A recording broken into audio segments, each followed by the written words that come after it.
There's a version of pain that doesn't make sense to people who haven't felt it. It's not the pain of a stranger's cruelty, not the pain of bad luck.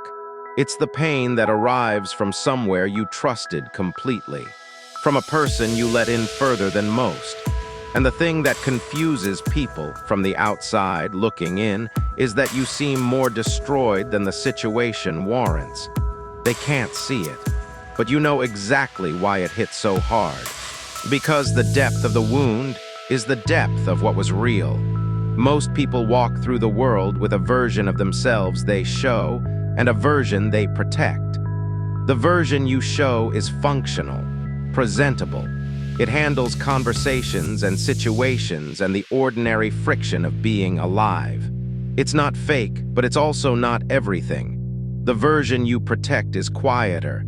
It holds the things that formed you, the fears you don't explain out loud, the hopes you've stopped announcing because you've been wrong before, the parts of yourself that feel too unfinished, too tender, too specific to hand to just anyone.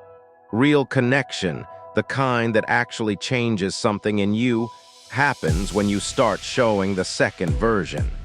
Not because you decided to, but because something about the other person made it feel safe enough to try. And once you've done that, once you've handed someone access to the real architecture of who you are, the relationship becomes something different entirely. It's not just pleasant anymore, it's load-bearing. The closer someone gets, the more of your structure they're holding. That's not vulnerability, that's just what real connection costs. There's a quiet math to trust that most people never say out loud. Every time you open something real to another person and they handle it carefully, they don't mock it, don't use it, don't make you regret it, the threshold lowers. You open a little more, they hold it. You open more. And slowly, without a formal agreement, they end up holding things you've never handed to anyone else. That accumulation is what most people mean when they say someone knows them. Not the facts, but the weight.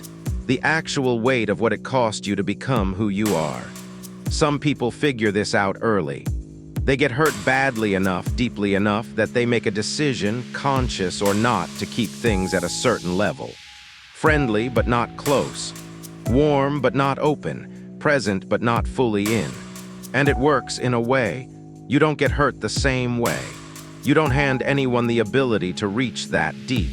But what you also don't get, and this is the part that takes longer to notice, is the thing that makes being alive feel like something worth the trouble. The recognition, the being known, the specific relief of someone understanding you without needing an explanation. Betrayal gets talked about like it's one thing, like it's always a dramatic act, a lie discovered, a secret told, a door slammed. But the betrayals that do the most damage are often quieter than that. It's the moment you realize someone wasn't taking the relationship as seriously as you were. That what felt like everything to you was, to them, one of several things. The access you gave them, the real access, they treated it like something ordinary, something they could set down when it became inconvenient. You thought you were both building the same thing. Turns out you were building alone and they were just nearby for a while. Here's something that sounds strange when you're in the middle of it, but becomes true the longer you sit with it. The pain is proof, not of your weakness, not of your failure to choose better. It's proof that what you gave was real. That you weren't performing closeness, you were actually there. That the trust wasn't strategic, the openness wasn't calculated, the investment wasn't conditional. You showed up fully. Not everyone does that. Most people don't. They hedge. They protect. They keep one foot out. You didn't. And yes, that's what got you hurt. But it's also the only version of connection that means anything. The hardest part of being hurt this way isn't the immediate aftermath. It's what happens a few months later, when you're functional again, when you've rebuilt enough of the surface to get through the day, and you realize that you've also quietly rebuilt a wall. Not deliberately, not dramatically, Just somewhere along the way, the threshold for letting people in shifted. It moved outward, and you start to notice it when you're in a conversation that's going somewhere real and something in you pulls back. Just slightly, just enough. That's the long-term cost, not the grief. Grief passes, it's the recalibration. You can't avoid deep connection and deep pain at the same time. They come from the same place, the same openness, the same willingness to let something matter. You close one door, you close them both. The question isn't how to protect yourself from pain. That question has an answer, and the answer is, don't let anyone close.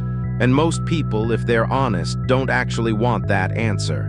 What they want is some guarantee that the pain will be worth it, that the person they open to will treat it with the care it deserves. There is no guarantee.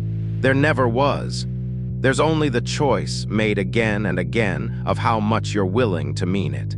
The people who hurt you the most were not strangers. You know that already. You've always known it. What you might not have let yourself know is what that means. It means you chose them carefully. It means you gave them something real. It means the relationship was worth being devastated by. That's not a consolation, but it's true. And somewhere in that truth, there's the only answer worth having, not to the question of why it hurt so much, but to the question of whether any of it mattered. Oh, it did.